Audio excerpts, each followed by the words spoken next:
9월 23일 수요일 말씀 묵상 시작하겠습니다. 안녕하십니까? 한승아 목사입니다. 오늘 우리가 함께 나눌 본문은 창세기 49장 13절부터 28절까지입니다. 어제에 이어서 야곱의 그 아들들에 대한 미래의 예언과 축복이 이어집니다. 스불론, 이사갈, 단, 갓, 아셀, 요셉, 베냐민에게 축복이 선언됩니다. 저마다 다 다르게 각각의 축복을 누리게 됩니다. 야곱의 축복을 가장 크게 받는 아들은 바로 요셉입니다. 요셉이 힘들고 어려운 환경 속에서도 어떻게 하나님을 신실하게 섬겨왔는지는요, 우리가 이미 살펴보았습니다. 어제 언급한 것처럼요, 하나님께서는 당신의 뜻에 합당한 삶을 사는 백성을 반드시 축복하십니다. 오늘 요셉에게는요, 자신의 아들인 에브라임과 므낫세에게 돌아갈 두 몫의 축복이 주어집니다. 요셉 지파의 자손은 크게 번성할 것이고 엄청난 풍요를 누리게 될 것입니다. 실제로 훗날 요셉 지파는 지도력과 용맥을 갖추어 북이스라엘의 대장 지파 노릇을 하게 됩니다. 목사님, 이스라엘의 12지파 중에 요셉 지파는 없는데요? 라고 하시면 안 됩니다. 요셉이 지파에서 빠진 것이 아니라요, 요셉의 신실함에 하나님께서 그의 두 아들인 므낫세와 에브라임을 야곱의 아들로 이방시킨 것 우리 살펴보았죠? 그래서 요셉의 두 아들이 삼촌의 반열에 올라 두 지파를 차지하게 하며 되므로 오늘 요셉이 두 몫의 축복을 받게 되는 것입니다. 여러분, 요셉이요, 이런 축복을 받게 된 것은 자신의 개인 신앙만을 지키며 산 것이 아니기 때문입니다. 요셉은 개인의 신앙만을 지키며 산 것이 아니라요, 자신에게 맡겨진 사명을 잘 감당했습니다. 어떤 사명인가? 여러분, 요셉이 애굽의 총리로 통치하는데 그때 그 통치 속에서 하나님의 통치가 드러나게 하는 것이 바로 요셉의 사명이었습니다. 그중 제가 이제 주일날 미리 약속했던 그 요셉이 세웠던 그 토지법과 세금법을 예로 들면요, 먼저 요셉의 그 토지 국유화 시도와 그 과정에 대해서는 그것이 포갑 정책인지 아니면 선한 정책인지에 관한 논란이 꽤 있습니다. 그러나 요셉이 세운 조세법은 비록 토지는 국유화 되었지만요, 백성은 5분의 1을 국가에 상납하고 남은 5분의 4는 그 백성의 몫이 됩니다. 그래서 애굽의 백성들이 주께 은혜를 입었다고 그렇게 고백할 만큼 이 5분의 1의 납세에 대한 만족감을 표시했었습니다. 흥미로운 것은 애굽에서 토지의 소유권이 국가로 넘어가는 과정은요, 구약 이스라엘에서 토지의 사용권이 국가로 귀속되는 것과 아주 유사한 병행을 이룹니다. 요셉은 하나님의 통치가 어떠한지를 애굽에서 보여내는 자로 세움받은 것이 사명이라고 그랬죠. 여러분, 본래 토지는 모두 온 땅의 창조주시며 왕이신 하나님의 것입니다. 이러한 측면에서 애굽의 토지가 왕에게 기속된 것은요, 훗날 이스라엘의 토지는 하나님의 소유라는 것이라고 말씀하시는 것과 짝을 이룹니다. 애굽의 백성이 바로의 소장농이 된 것처럼요, 이스라엘 백성은 하나님의 소장농입니다. 무엇보다 요셉이 자신의 권력욕이나 또는 애굽의 왕 바로에게 힘을 실어주기 위해서 토지법과 세금 제도를 만든 것이 아닙니다.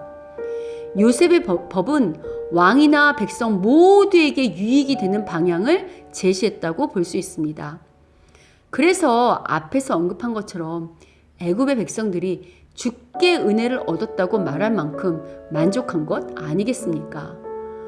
무엇보다 요셉의 토지법은요, 여러분 레위기 25장에 등장하는 희년법 아시죠? 그 희년법에 등장하는 토지법의 그림자요 암시일 수 있습니다. 희년이 되면 빚 때문에 토지를 넘기고 종이 되었던 사람들이 모두 사면됩니다. 그리고 빚 때문에 다른 이에게 넘겼던 그 땅은 본래 원주인에게 되돌아옵니다. 여러분 이러한 희년 제도는요 50년에 한 번씩 돌아옵니다. 그럼 하나님은 왜 50년마다 종도 해병시켜주고 땅도 원래 주인에게 돌아오는 이러한 희년이라는 제도를 만드셨는가? 여러분 잘 생각해 보시면 50년이란 한 세대가 바뀌는 기간입니다. 이는 가나안이 대물림 되게 하지 않기 위한 하나님의 처방이죠. 부모의 잘못과 실수로 혹은 연약함과 무능함으로 종이 되거나 재산을 잃은 자녀들, 요즘 말로 하면요 흙수저들이 부모 때문에 영원히 흙수저로 살게 하지 않기 위한 하나님의 처방인 것입니다. 따라서 한 세대가 지나는 50년이 지나면 더 이상 금수저와 흙수저로 양분되었던 그룹이 다시 모두 공평하게 되는 것입니다. 아니 여러분 그래야 살맛 나는 세상이 되지 않겠습니까? 그러나 욕심 많은 사람들이 이처럼 공평케 하는 희년제도를 지키는 것은 쉽지 않죠. 본래 이 땅이 내 것이 아니었음을 인정하는 믿음이 없이는 불가능합니다. 여러분, 이스라엘 땅은 모두 하나님의 것이었습니다. 땅뿐만 아니라 이스라엘 백성이 누리는 그 모든 것은 하나님께서 주신 것임을 잊지 않을 때 기꺼이 희년의 법을 따라 종도 풀어주고 땅도 본래 주인에게 돌려줄 수 있는 것입니다. 이것이 하나님께서 꿈꾸셨던 하나님 나라의 모습입니다. 그리고 하나님께서는 이러한 희년의 모습이 단지 이스라엘뿐만 아니라 이스라엘을 통해 온 세상에 나타나길 바라셨고 오늘 우리에게도 그렇게 요구하십니다. 그런데 이러한 하나님의 뜻이 어느 정도 요셉을 통해서 애굽에서 실현된 것입니다. 물론 요셉이 이 법을 만들 때는요 훗날 자기의 후손들인 이스라엘에게 하나님께서 명시적으로 희년이라는 제도를 주실 줄은 몰랐을 것입니다. 그러나 아시죠 여러분? 꼭 어떤 것이 제도화되지 않는다 할지라도요 하나님의 원리와 뜻은 어느 시대 어느 때든지 늘 동일하고 일맥상통한다는 것을요. 요셉은 비록 몇백 년을 앞선 사람이었지만 그런 하나님의 섭리를 깨달을 만큼 하나님의 마음을 헤아렸고요. 마음만 헤아린 것이 아니라 자신이 서 있는 그 자리에서 하나님의 뜻을 실제로 구현해낸 사람인 것입니다.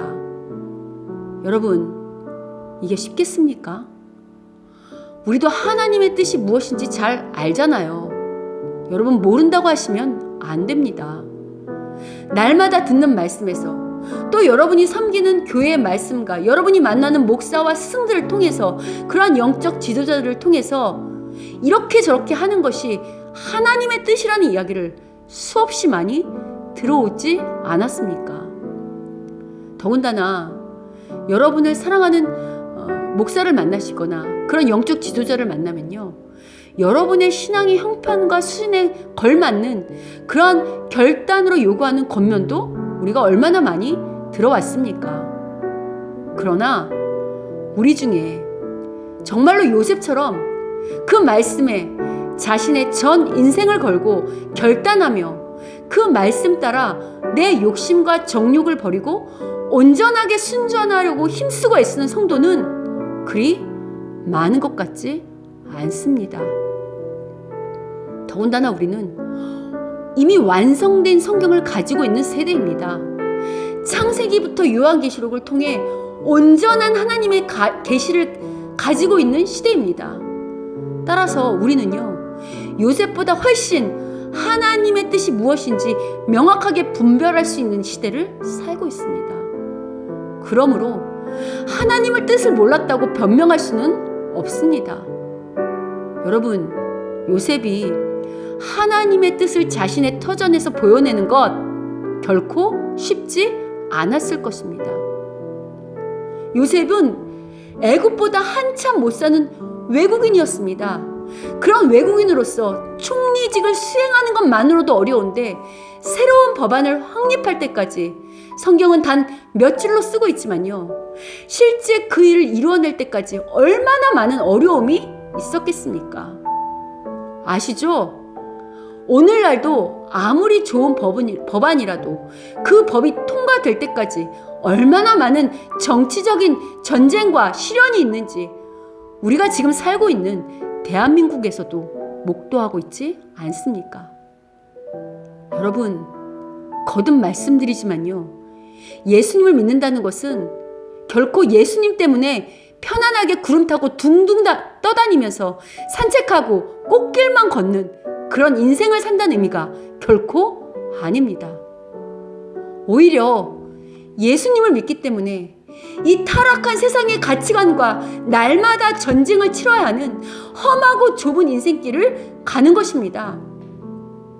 그러나 험하고 좁은 인생길이라 할지라도 우리가 콧노래를 부르며 갈 수 있는 까닭은요, 우리와 동행하시는 하나님이 너무 좋기 때문에, 그분과 함께이기 때문에 이 험난한 길이 전혀 험난하게 느껴지지 않는 인생을 사는 것, 그게 바로 예수를 믿는 인생인 것입니다. 여러분, 연애해 보셨죠? 어떤 사람을 너무 사랑하면 설사 단칸방에서 라면만 먹는다 할지라도 난 그 사람과 함께 할래 하지 않았습니까? 여러분, 오늘 이 말씀을 통해서요, 하나님, 저도 요셉하고 싶습니다. 저도 요셉처럼 하나님께 제대로 쓰임받는 인생 한번 살아보고 싶습니다 하고 도전해 보시면 어떨까요? 그리고 그 도전에 대한 응답으로 하나님께서 요구하시는 대로 한 걸음 한 걸음 내딛다 보면 어느새 우리도 요셉처럼 다른 형제들보다 두 몫의 축복을 받는 그 자리에 서게 될 것입니다. 여러분, 우리가 믿는 하나님은 공평하십니다. 잘한 사람은 상 주고 잘못한 사람은 벌 주는 것 역시 공평의 한 측면입니다. 물론 하나님 그보다 크게 일하시고 그걸 다 감싸는 은혜를 베푸십니다. 여러분, 저도요, 오늘 말씀을 통해서 다시 한번 저의 마음을 다잡고 요셉과 같은 인생에 도전해 보려 합니다. 이 도전에 여러분도 초대하고 싶습니다. 압니다. 여러분의 인생이 얼마나 고단하고 외로운지, 얼마나 힘들고 고단한지. 여러분, 저도 그렇습니다. 저 역시 인생이 만만치가 않습니다. 그러니 여러분, 우리 함께 서로 격려하고 박수 쳐주면서 같이 이 좁은 길을 가면 어떨까요? 성령님께서 우리를 응원하시는 것처럼요, 저도 여러분을 응원합니다. 여러분도 저 응원해 주실 거죠? 우리 함께 오늘 이 말씀 붙잡고 성령님께서 초대하시는 그 자리로 함께 가봅시다. 그래서 모두에게 요셉처럼 두 목에 복이 임하는 그런 복을 받는 모두가 되시기를 주님의 이름으로 축원합니다.